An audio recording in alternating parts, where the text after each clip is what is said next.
I was not always an old man with scars carved so deep into my flesh that even the medics gave up trying to hide them. Once I was young, like every soldier who thought war was only blood and glory, only sacrifice dressed in banners and speeches. But when I look back now, decades after the dust has settled and the stars have shifted in their silent courses, what I remember most is not glory.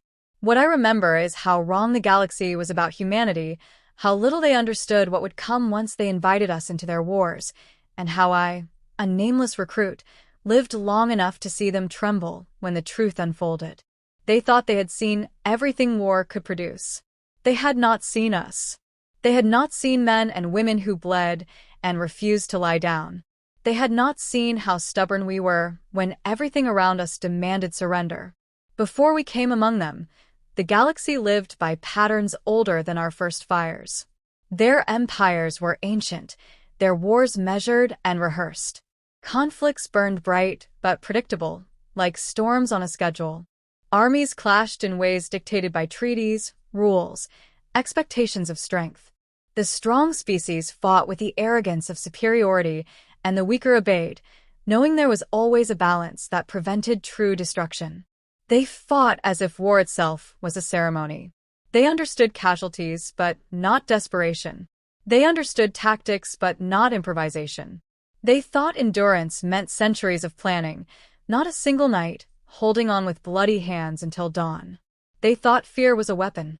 They had never seen a species that could carry fear like a torch and run straight into the fire. When humans were discovered, we were not welcomed as equals. We were surveyed, measured, categorized, and dismissed. To them, we were primitive, a late-blooming race, still climbing out of our dirt. Our weapons were crude compared to theirs, our ships slower, our lifespans shorter. The first alien envoys described us with polite contempt, as one might describe a useful but unruly animal. They saw our ambition as naivety, our aggression as recklessness, our resilience as desperation. They thought we would fit neatly into the structure of their galaxy as laborers, expendable auxiliaries, a new supply of flesh to feed the endless but orderly wars.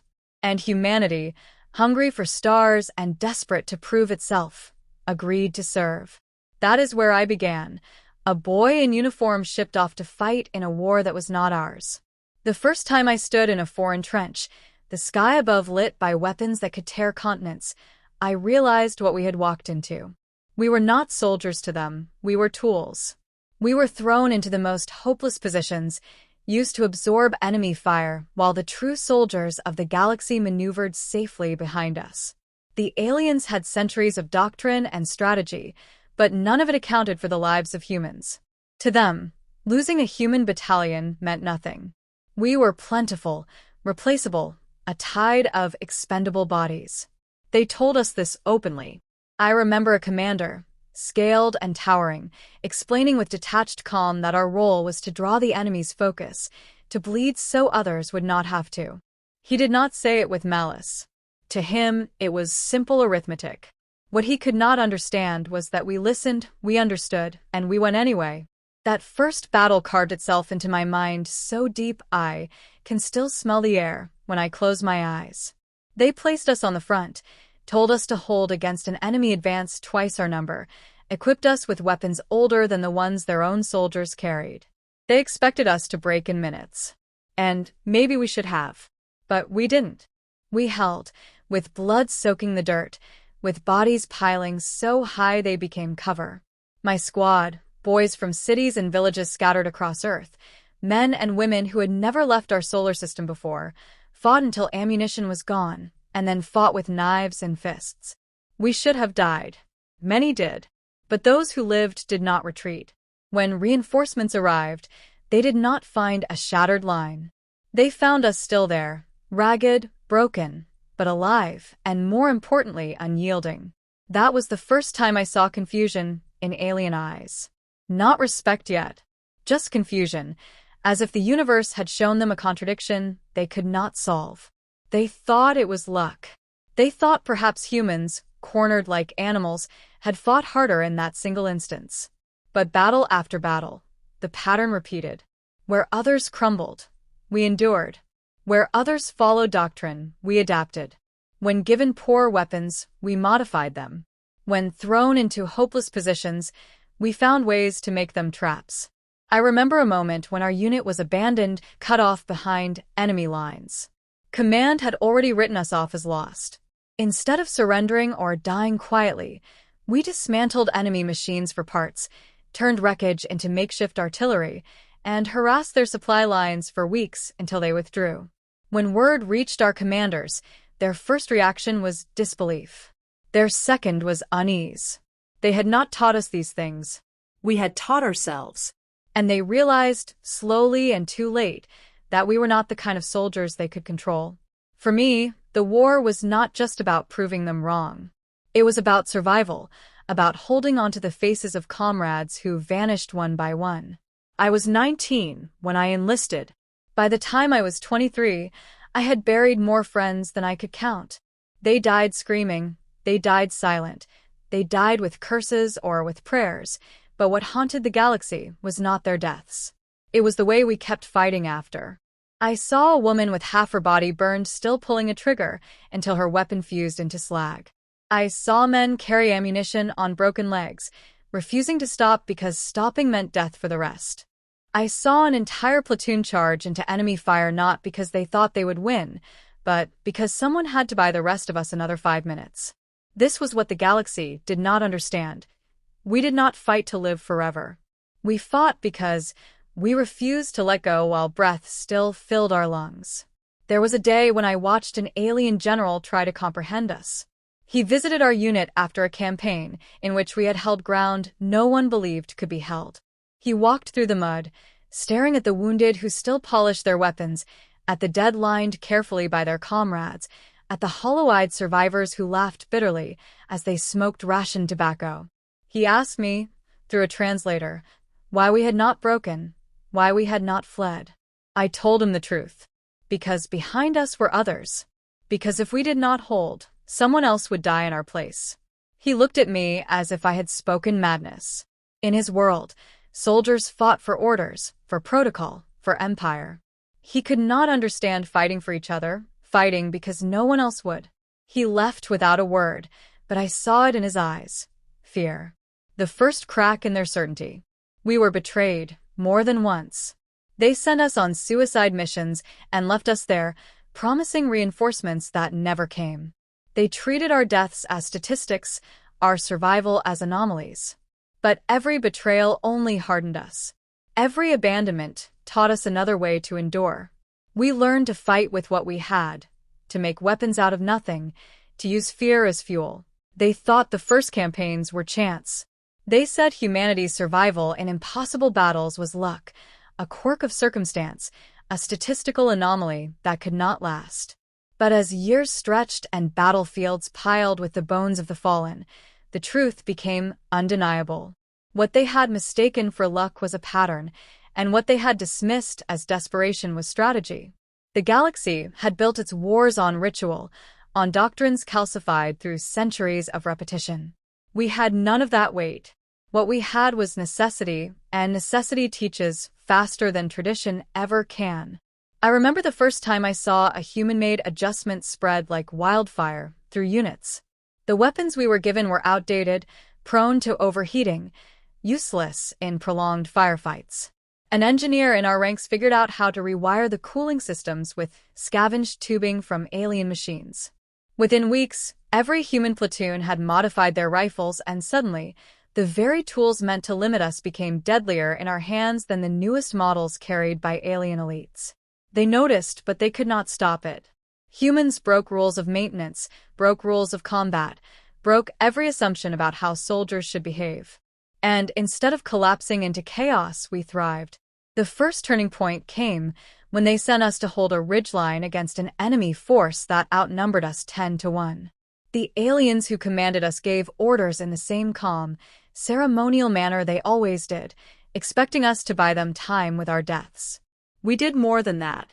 We turned the terrain into a killing ground, mined the slopes with explosives crafted from broken drones, used the night itself as a weapon by luring enemy scouts into ravines and cutting their throats before a single alarm was raised. When the main force attacked, they walked into a storm.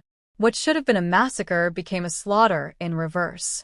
The enemy fled, and when reinforcements finally arrived, they found not corpses but victors, battered and laughing, standing atop ground no one had thought could be held. That was the day our commanders stopped calling us expendable and started calling us unpredictable. Unpredictability became our greatest weapon. Alien armies were vast, disciplined, and powerful, but they were also rigid. They could not conceive of warfare that strayed from the paths their ancestors had walked for millennia. When humans refused to follow those paths, the galaxy stumbled. I saw it again and again. A battlefield planned with precision shattered when humans refused to retreat on cue, instead flanking an enemy from a direction no one thought feasible. A siege meant to starve us out ended in disaster when our soldiers tunneled through the earth, emerging inside enemy fortifications like ghosts in the night. Every time they thought they had accounted for our weakness, we turned that weakness into a blade. Every time they believed we had reached our limit, we bled further, fought harder, clawed our way into their nightmares. It was not without cost. The price we paid was measured in generations of youth turned to ash, in names carved into walls no one will ever visit. For every victory I witnessed, I buried another brother, another sister. The alien generals admired our outcomes, but they could not comprehend our willingness to burn ourselves for them. They called us reckless, suicidal, irrational. They did not understand that sacrifice was not madness for us. It was a choice, made clear-eyed, to give everything so that others might live. That was the engine of our war. Not orders, not glory, not empire, but each other. I have carried faces with me my whole life, faces that never grew older because they decided I should grow older in their place. As the campaigns dragged on, something shifted. At first, humans were barred from command, given only the lowest responsibilities. But results spoke louder than prejudice. A corporal from Earth who improvised ambushes more effectively than decorated alien captains found himself promoted. A lieutenant who survived 5 hopeless defenses and turned them all into victories was suddenly granted authority over mixed units. I remember one in particular, a commander whose name still carries weight in hushed voices. He was not tall, not striking, not larger than life. But he understood us, because he was one of us. He took the chaos of our will and turned it into coherence, without ever crushing the spirit that drove it. Under him, I saw what humans could do when given freedom to lead. We fought not like pawns but like predators, each decision flowing into the next with instinct honed in fire. The aliens began to realize that they had not discovered auxiliaries. They had unleashed rivals. The galaxy's elite armies, their shining legions, their storied warriors, had never known true defeat. They had won and lost battles, but always within the framework that preserved their pride. When they faced humans, that framework broke. I was there when a force 3 times our size marched against us, confident in their superiority, only to find their logistics collapsing because we had targeted their food and water instead of their soldiers. They starved before they could fire half their weapons. I was there when an armored division advanced, unstoppable in doctrine, only for us to lure them into marshes that swallowed their machines whole while we picked off their crews one by one. I was there when soldiers with centuries of honor in their veins surrendered to farmers and factory workers from Earth who had been given little more than rifles and rage. Word spread. At first whispered, then shouted. The humans do not fight like us. The humans do not break like us. The humans turn defeat into victory and death into legend. And fear began to spread with it. I saw it in the enemy's eyes, hesitation where once there had been arrogance. I saw it in our supposed allies, who began to realize that the tools they had forged could no longer be wielded. Even those who had fought beside us felt unease, as if standing too close to a storm that might turn on them. But we knew what we were. We were survivors. We had clawed our way from the dirt of one small planet, through wars that scarred continents, through famines and plagues, through every cruelty the universe had thrown at us. We carried that history into the stars. Every human soldier carried 1,000 generations of hardship in their veins. When the galaxy demanded endurance, we answered with everything we had. When it demanded innovation, we answered with madness disguised as genius. And when it demanded death, we gave it willingly, not because we loved dying, but because we loved each other enough to make death meaningful. I remember one battle more clearly than most. We were ordered to hold a fortress against impossible odds.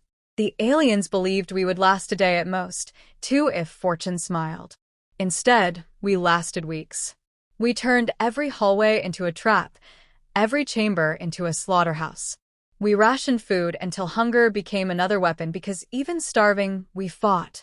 In the end, when the walls finally fell, our last survivors detonated the fortress itself, taking the enemy with them.